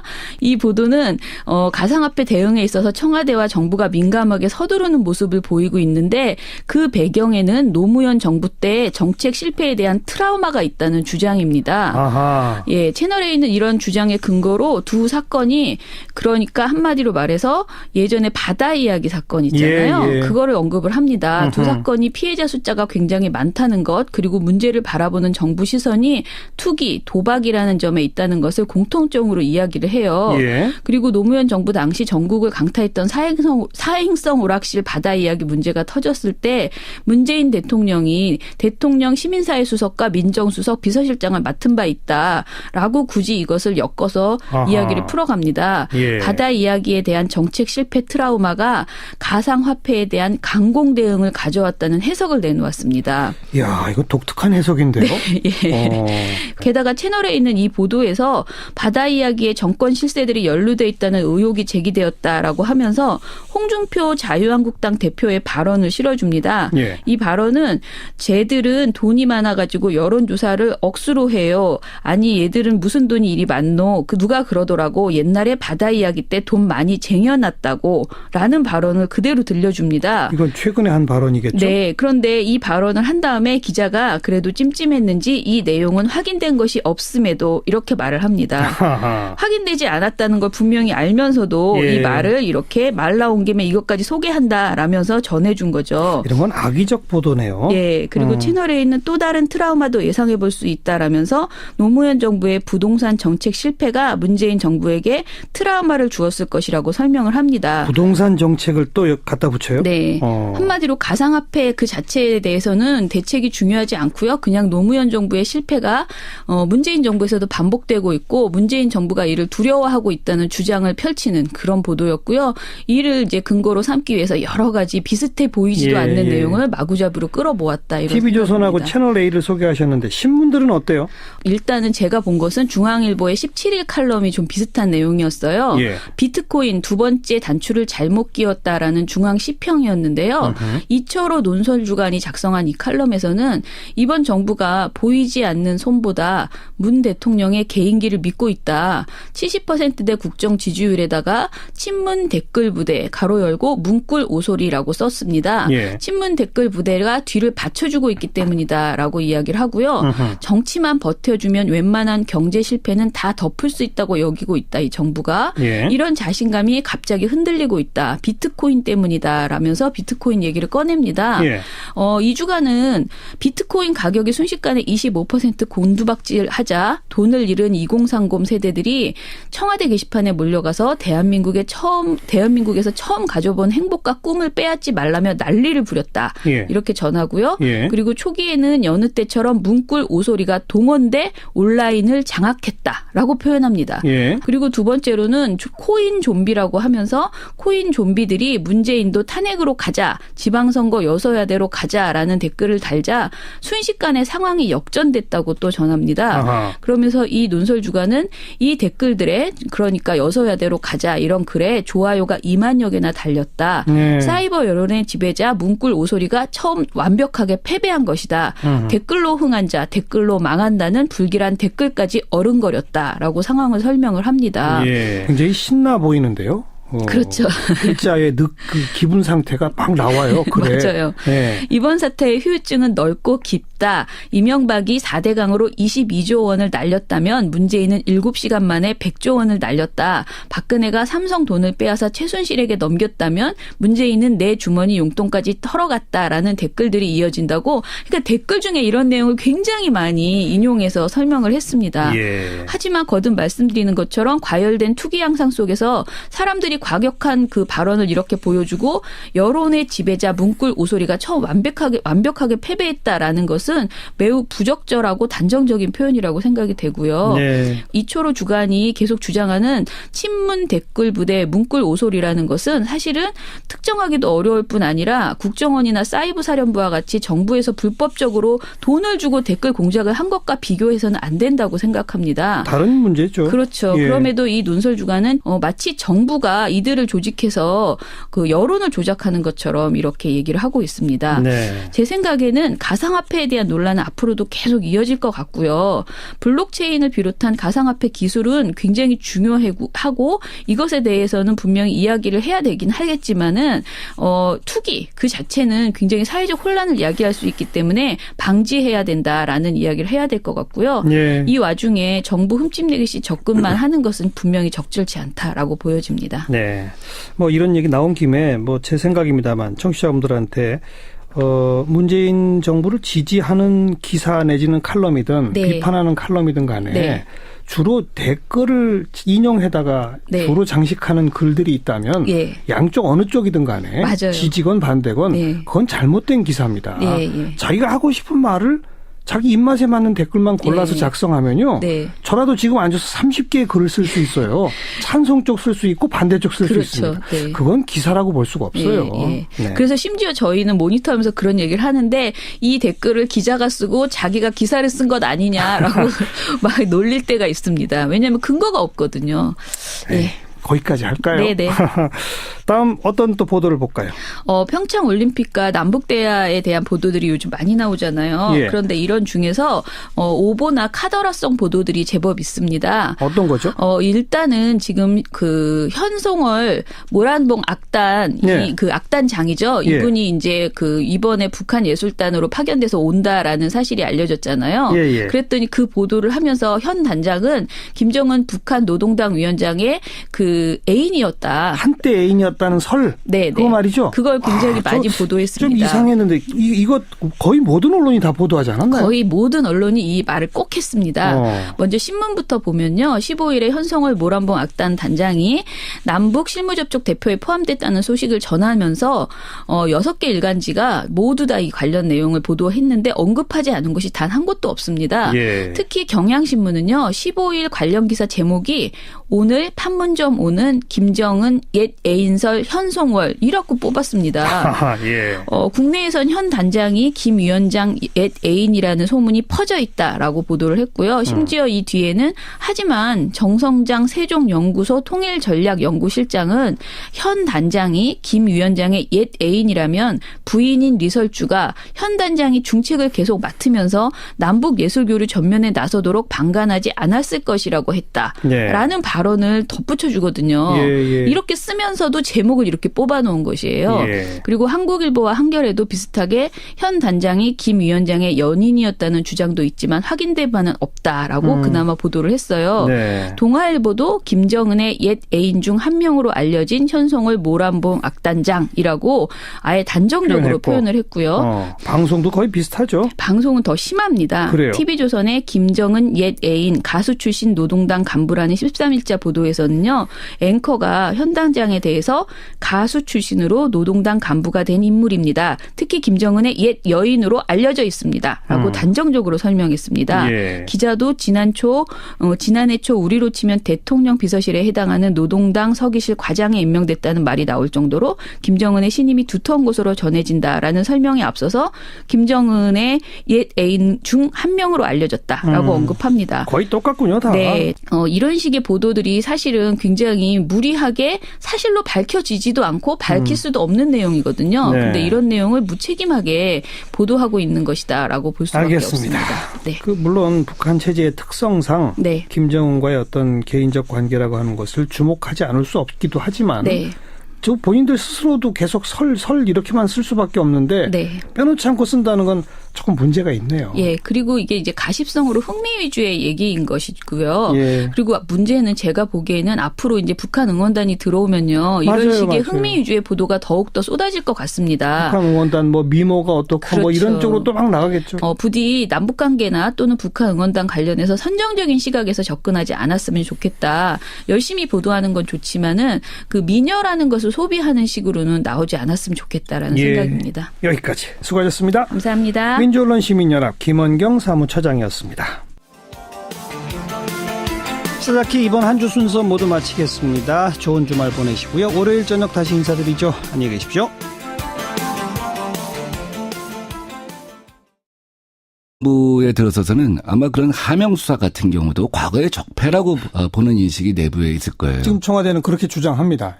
그렇죠. 그러니까 이 정부 들어서서는 진정으로 검찰이나 국정원 이 권력의 상대적 독립성을 갖다 보장하려고 한다는 생각을 저는 갖고 있습니다. 그래서 시작과 전개가 촛불 혁명 때 국민들이 동의했고 합의했던 적폐청산이라고 하는 시대 정신에 부응해서 하는 것이지, 개별 사건에 대해서 수위를 정하거나 방향을 정하거나 하는 일은 없을 것이라고 저는 생각을 합니다. 그 문재인 대통령의 인격에 있어서 큰 특징이 하나 있는데요. 하나는 그 절제고 하나는 정의감이라고 생각을 합니다. 노무현 대통령이 돌아가셨을 때 상주 역할을 했지 않습니까? 그때 사람들이 많이 느끼고 또 어떻게 보면 그 감동받은 것은 그 문재인 대통령의 절제였죠. 그렇죠. 절대 상주이지만 복수할 것 같지 않은 표정. 그것이 문재인 대통령의 퍼스널리티의 굉장히 중요한 부분을 갖다 구성하는 것이라고 봐요. 또 하나는 정의감이라고 생각합니다. 기본적으로 정의와 불의의 문제라고 생각하는데, 이명박 대통령이 이 상황의 규정을 갖다가 노무현 대통령 죽음에 대한 보복이라고 했을 때 이분이 그 정의감에 기초있는 이 문재인 대통령의 성격상 그것을 용납할 수 없었을 것이다라고 저는 생각하는 것이죠. 아까 뭐 살아있는 권력, 죽은 권력 사이의 싸움 뭐 이런 표현을 잠깐 언급 직접 하셨는데, 뭐 노무현 정부 때의 이런저런 문제점 우리는라고 모르겠느냐, 뭐 곧 뭔가를 터뜨릴 것처럼 하는 얘기들이 쭉 나왔잖아요. 그건 어떻게 보세요? 다 뻥이라고 봅니다. 왜냐하면 정말 그런 것들을 갖고 있다고 한다면, 지금 갖고 있다고 한다면 전원 수준일 겁니다. 기록으로 갖고 있지는 않을 겁니다. 기록으로 갖고 있다면 법률 위반이죠. 그리고 두 번째는 노무현 정부가 실질적으로 투명하게 깨끗하게 운영되었다고 봅니다. 그리고 실제로 전쟁을 할 것이라고 한다면 그렇게 벌써 몇 달째 이렇게 흘리는 수준이 아니라 한두 개라도 우리가 이 정도 갖고 있다고 하는 시사를 갖다가 했겠다. 할 수 있는 어떤 그 내용을 갖다가 공개하지 않았을까 하는 생각이 드는데 지금까지 예. 없는 거 봐서는 다 속된 말로 뻥이라고 생각합니다. 아주 그냥 간단하네요. 뻥이다. 예. 네. 결국 구속될까요? 저는 구속될 수밖에 없다고 생각합니다. 우선 박근혜 전 대통령이 같은 사건으로 그러니까 국정원 특활비를 갖다 상납받은 사건으로 기소가 되지 않았습니까? 추가 기소됐죠. 그렇다면 법의 형평성상 이명박 전 대통령을 기소 안 할 수가 없는 것이죠. 예. 국정원 댓글 사건도 공동정범인데 기소장에 적시만 안 했기 때문에 적절한 시점에 적시를 할 수밖에 없지 않겠습니까? 예. 그래서 검찰은 기소를 할 것이라고 보고. 기소를 하기 전에 구속영장 청구를 하느냐? 구속영장을 청구를 하게 되면 이제 저는 당연히 할 거라고 보는데 왜냐하면 형평성이랄지 드러난 증거 이런 거에 기초해서 보면 구속영장을 청구 안 할 수가 없죠. 청구를 하게 되면 일반적으로 판사는 영장을 발부할 때 세 가지를 보지 않습니까? 도주의 우려, 네. 증거인멸, 그다음에 범죄의 소명 이 세 가지를 보는데 이명박 전 대통령이 도주할 거라고 생각하지는 않습니다. 그러나 범죄는 소명돼 있고요. 증거인멸은 합동회의가 수시로 열리는 걸 봐서는 예. 증거인멸 우려가 있고 또 지금 범죄를 부정하고 있지 않습니까? 예. 그렇게 되면은 영장을 청구할 수밖에 없을 것이고 평창올림픽이 이제 열리게 되는데 전 세계 외신이 와 있는 과정에서 영장을 그때 가서 청구를 하기는 우리가 좀 여러 가지 정무적으로 판단할 때 적절치 않기 때문에 저는 이 사건이 평창올림픽 개회 전에 마무리될 것이라고 생각합니다. 평창올림픽 개회 전 이명박 전 대통령 구속된다. 예. 이거로군요. 네. 자, 그 얘기는 그 정도 하고 서울시장 도전 의사 가지고 계시죠? 네. 박원순 시장하고 저하고 우리 두 명의 전직 대통령이 구속됨으로써 생기는 어떤 불편함보다 그 기대감이 더 클 수가 있다고 보는 것이죠. 불가역적이라고 하는 거는 이 정도까지 즉 두 전직 대통령 구속으로까지 가놔야 다시는 과거로 못 돌아간다 이런 얘기인가요? 그렇죠. 정권이 한 번 바뀌고 두 번 바뀐다고 할지라도 반드시 진실은 밝혀질 수밖에 없고 또 그것이 세월이 아무리 지나갔다고 할지라도 법과 정의는 그것을 용서할 수 없다 하는 기준을 차제에 확실히 만들어놔야 한다는 것입니다. 네. 사실 지난 박근혜 정부 때부터 민병두 의원은 계속 자원외교, 방산비리 이 수사는 절대 멈춰서는 안 된다는 목소리를 줄곧 내오셨죠? 네. 방산비리에 관해서는 저는 제가 제일 먼저 아마 이적의 죄로 다스려야 한다 하는 얘기를 한 바가 있습니다. 네. 나중에 박근혜 대통령도 아마 제 저작권을 갖다가 무단 사용한 것으로 알고 있는데 그렇게 하지 않아 갖고는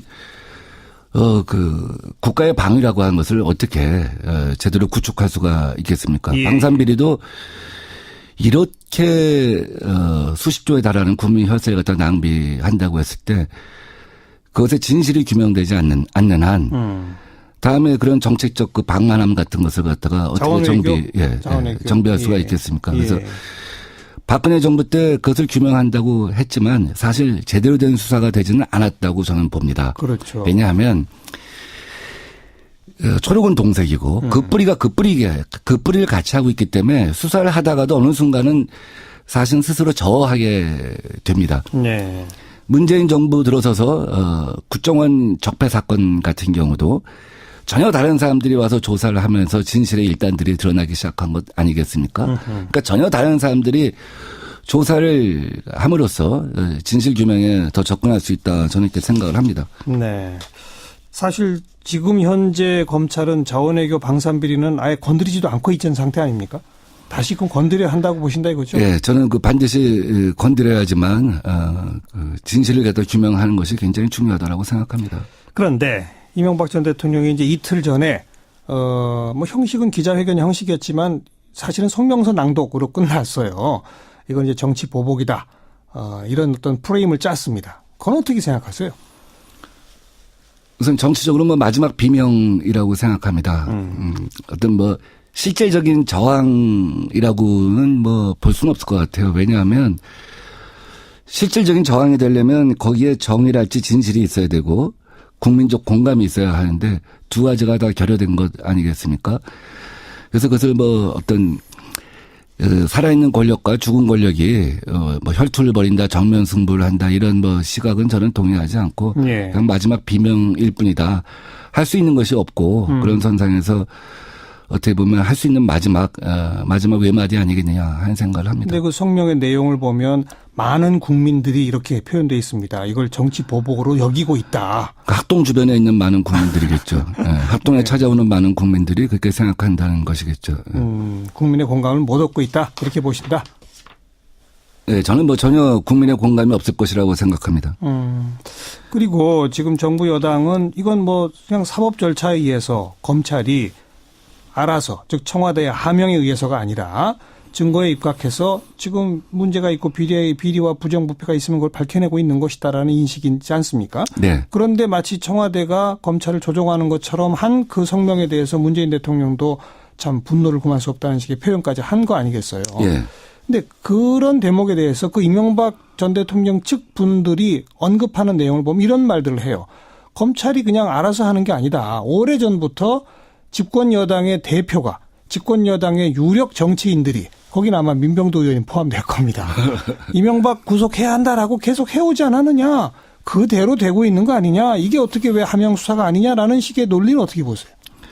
그 정치인의 언어는 정치인의 언어라고 보고요. 문재인 정부는 생각이 결이 많이 다릅니다. 한두 개가 다른다면 제가 나갈 이유가 없죠. 예. 기본적으로 저는 실제로 말이 아니라 진짜로 사람의 가치를 어떻게 존중할 것이냐, 사람의 가능성을 어떻게 최대화할 것이냐 하는 고민을 쭉 해오고 있습니다. 예. 지금 마포의 청천초등학교가 올해 신입생이 15명입니다. 그렇죠. 은혜초등학교가 폐교를 했습니다. 예. 지금 신입생이 2학급 이하인 초등학교가 서울 전체 초등학교의 7% 가까이가 됩니다. 네. 박원순 시장님 7년을 재임했습니다. 미래가 없다는 것이죠.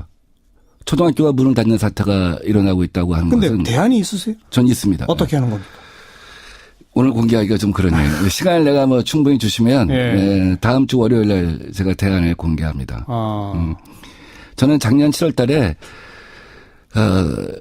30가지 정책을 갖다 다듬었고 박원순 시장은 생각해보지 않은 전혀 그 누구도 제시하지 못했던 정책만 10개를 추렸습니다. 네. 10개를 추려고 지금 여의도를 4차 산업혁명의 중심으로 하겠다는 첫 번째 정책에 대해서는 국회를 세종시로 옮기게 되고 개헌이 만약 되면 그럼 국회의사당을 4차 산업혁명의 메카로 만들자 뭐 그런 구상. 그렇죠. 그래서 여의도의 동여의도의 금융과 서여의도의 4차 산업혁명이 만나고 실리콘밸리는 이렇게 그 주변의 자연이랄지 문화랄지 다양한 생각이 같이 결합하면서 폭발한 거거든요. 그렇죠. 베를린도 죽음의 띠가 지금 4차 산업혁명 아우토마이 된 거는 다른 생각과 다른 DNA를 가진 친구들을 모아줬기 때문에 가능한 것이란 말이죠. 그런 걸 만들어 보겠다. 여의도에서. 그래서 용산에 국제공원이 돌아오고 마포에 지금 창업거리가 생기고 있고 또 우리 홍대 문화 같은 것들이 이제 결합이 되게 되면 세계에서 창업하고자 하는 사람들, 창업에 그루라고 하는 사람들이 다 모이지 않겠느냐 하는 생각을 하는 겁니다. 그런 굵직굵직한 것들을 이제 다음 주 월요일부터 축축 발표하시겠다. 네. 그건 좀 우리 기대해 보도록 하고. 그 최근에 미세먼지 관련해서 대중교통 무료 정책 언발에 오줌 누는데 하루에 50억 원씩 낭비하고 있다. 이렇게 비판하셨더라고요. 크게 보면 국내적 요인에 대해서는 국내적 요인으로 대응하고 중국발 요인에 대해서는 중국발 요인으로 대응을 해야 합니다. 근데 그 당시는 일단 국내적 요인은 아니었던 것으로 우리가 파악을 하고 있죠. 중국발 미세먼지가 크게 작용했다고 보고 있죠. 요 며칠 사이. 근데 이제 국내적 요인에 대한 대응으로는 뭐 저도 얘기했고 저는 2030년부터 우리 유럽처럼 내연 자동차에 대해서는 신차 판매를 금지하는 법안을 제출한 바가 있습니다. 그래서 전기 자동차랄지 친환경차에 인프라 갖다 많이 깔아주는 것, 굴뚝의 매연을 저감시키는 것, 노후된 건설 기계를 교체시키는 것, 또 지하철에 대기질을 갖다가 개선하는 것, 이런 것들은 이제 우리가 쭉 해나가야 되는 것이죠. 또 한편은 박원순 시장이 얘기했던 것처럼 경각심을 불러일으켜서 대중교통을 무료로 이용할 정도의 경각심을 불러일으켜서 이부제를 갖다 도입하는 과정으로 삼겠다 이렇게 얘기하는데 프랑스에서는 그걸 실패한 정책이에요. 프랑스에서는 그래서 어떻게 하냐면 작년 10월 1일 날 파리의 96%를 차 없는 거리를 선포했습니다. 그 전에는 46%를 했습니다. 이건 뭐냐면 그런데 그렇게도 안 됐다. 아니요. 파리는 그래서 성공을 해나가기 시작한 거죠. 아예 차 없는 거리로 해서 2050년을 갖다가 목표로 해서 탄소 배출 제로를 갖다 목표로 해서 역산을 해가면서 유럽이라는 나라 갖다가 어떻게 개선해 나갈 것인가 하는 목표를 하면서 그 과정에서 차 없는 거리라고 하는 강력한 수단을 동원했던 것이죠. 그 체험을 공유하게 한 것이죠. 그런 근본적 대책이 아니라 이건 그냥 언발의 오줌누기다 이 말이로군요. 실제로는 경각심이 제고되는 것도 아니고 장기적으로 공기질이 개선되는 것도 아니죠. 알겠습니다. 오늘 시간이 짧아서. 궁극적으로는 시간이 짧아서 마지막으로 말씀드리면 저는 하여간 그 한 손에 서울시장 한 손에 대통령 두 가지를 다 갖고 가는 것은 무리가 있다 하는 생각이 듭니다. 여기까지 수고하셨습니다. 민병도 의원이었어요. 태권 실장 어서 오십시오. 네, 안녕하세요. 이틀 전 이명박 전 대통령의 입장 발표 그리고 어제 문재인 대통령의 입장 발표. 오늘은 이제 각 정당들이 이어받고 있죠. 그게 이른바 보스들이 이렇게 하니까 그 다음에 쭉 따라서 나가는 형국이죠. 민주당은 이제 문 대통령 지원 사격하면서 이제 분노를 금치 못한다 맹공하고 있습니다. 추미애 대표는 이 전 대통령이 정치 보복과 보수 괴멸 등 격한 표현으로 자신을 향해 좁혀오는 검찰 수사를 비판했지만 곧 억지 주장이라는 것이 드러났다. 이러면서 이것은 이제 바깥의 정치 보복이 아닌 내폭, 내부 고발이다. 내부 고발. 이렇게 이야기를 했어요. 그러니까 이 전 대통령 밑에서 일하던 사람들이 그렇죠. 이야기를 하고 있다. 검찰에서. 근데 이게 지금 이 전 대통령 측에서 오늘 이제 민주당 박홍근 의원을 고발했는데 허위 사실 유포 그리고 그쪽에서 이야기한 건 이런 거예요. 검찰에서 이야기한 거 어떻게 여당 의원들이 속속들이 그렇게 잘 아냐. 옛날에는 우리 보고 비사실 공표라고 하지 않았냐. 이런 반격을 가하고 있는 거죠. 그리고 이제 우원식 원내대표를 포함해서 오늘 민주당 최고위원 회의가 있었는데 그럼 보통 쭉 돌아가면 한마디씩 하지 않습니까? 공개 발언. 단 한 사람도 빠지지 않고 이제 이 전 대통령을 이제 비판했습니다. 한국당 어제 이제 홍준표 대표가 문 대통령이 노무현 전 대통령 비서실장 같은 말을 하는 것은 부적절하다. 이렇게 이제 꼬았고 김성태 원내대표는 대통령이 분노를 금할 수 없다. 인내할 수 없다고 말한 순간 이미 한풀이 보복 수사의 굴레를 벗어날 수 없게 됐다. 이랬어요.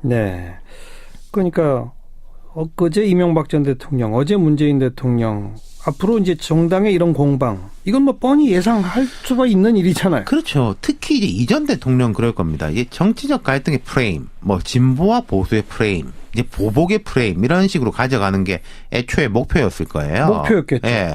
민주당이 이제 이건 진보와 보수의 프레임이 아니다라고 강조를 하지만은 이렇게 치고받는 과정에서 이 전 대통령이 사실은 조금 바랬던 쪽으로 흘러가는 거라고도 볼 수가 있는 거죠. 바로 그렇기 때문에 청와대도 문 대통령의 입장 표명이 굳이 필요한가 상당히 고민했다고 했었는데 어쨌든 이제 형국은 여기까지 왔는데 앞으로 그럼 어떻게 될까요? 두 가지를 볼 수 있을 겁니다. 이 전 대통령 측이 여러 사람이 그런 말 하는 거지 않습니까? 우리도 아는 거 많다. 노 전 대통령 시절에 대해 가지고. 그렇죠.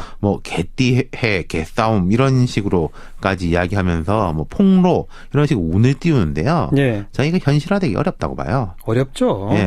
과거 사례를 보면요. 우리가 생각해 볼 때 가장 강력한 전임 대통령이라면 아무래도 노태우 대통령 시절에 전두환 전 대통령 아니겠습니까? 그렇죠. 그때 50 청산 이런 이야기 나올 때 우리가 아는 게 얼마 많은데 6.29가 어쩌고 쭉 이런 이야기 나오다가 그냥 조용히 백담사로 갔어요. 김영삼 전 대통령 때 이제 전노 이제 역사 바로 세우기 구속 이럴 때 노태우 전 대통령 측에서도 우리가 대선 자금이 어쩌고 저쩌고 하다가 그냥 이제 쇠고랑 차가지고 재판장에 섰지 않습니까? 그렇죠. 과거에도 그런데 지금은 이건 현실적인 이야기죠. 정두원 의원이 그런 말 하더라고요. 총칼 들고 대포 미사일하고 싸우겠단 말이냐. 이 현실적인 부분이 이런 거고. 그러니까 살아있는 현재 권력이 과거 권력이 자기들이 뭘 갖고 있다라고 아무리 엄포를 놔도 사실 살아있는 현재 권력을 상대로 싸움을 걸어서 뭘 하기가 어렵다. 이건 현실의 이야기를 드린 것이고 나머지 하나는 정치적인 전선의 부분인데요. 이 약간 복잡한데 우리가 지금 짚어봤듯이 이명박 전 대통령 측의 의도가 먹혀 들어가는 면은 있는 것 같아요. 하지만 이게 당장 효과가 클 것이냐. 이 전 대통령이 보수의 구심점이라든지 박근혜 전 대통령처럼 강력한 지지층 소수이나마 이런 것에 이미지를 가지고 가지고 있는 사람은 아니거든요. 다만 자유한국당의 엄호를 이끌어낸 것은 아마 효과일 겁니다. 기대했던. 그러니까 나를 더 건드리면은 통로의 영역 말고 전국이 순조롭지 않을 것이다. 뭐 이렇게 해가지고 한국당에 끌고 들어가는 건데, 근데 만약 검찰이 이 전 대통령 부른다고 그래서 한국당이 그걸 이유로 뭘 보이콧하고 그럴까? 저는 그럴 가능성이 낮다고 봐요. 여러분 안녕하십니까? 정관용입니다. 이명박 전 대통령의 성명 발표, 그에 대한 문재인 대통령의 입장 표명, 그리고도 이야기는 계속 이어지고 있죠. 자, 이명박 전 대통령에 대한 수사 어떻게 진행될지 초미의 관심사입니다. 그런데 벌써 오래전부터 이 전 대통령 출국 금지하라, 구속해야 한다, 그 필요성을 강조해 오신 분이 있습니다.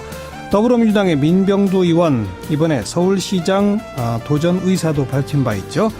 그래서 직접 스튜디오에 좀 초대했습니다. 잠시 뒤에 직접 만나보고요.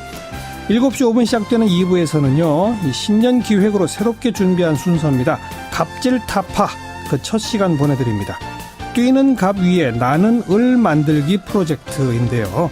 우리 사회에 어떤 끔찍하고 말도 안 되는 갑질들이 지금 벌어지고 있는지, 그 갑질에 대해서 우리 을들은 어떻게 대응해야 하는지, 그 생생한 현장의 이야기, 그리고 실전 대비책까지 전해드리겠습니다.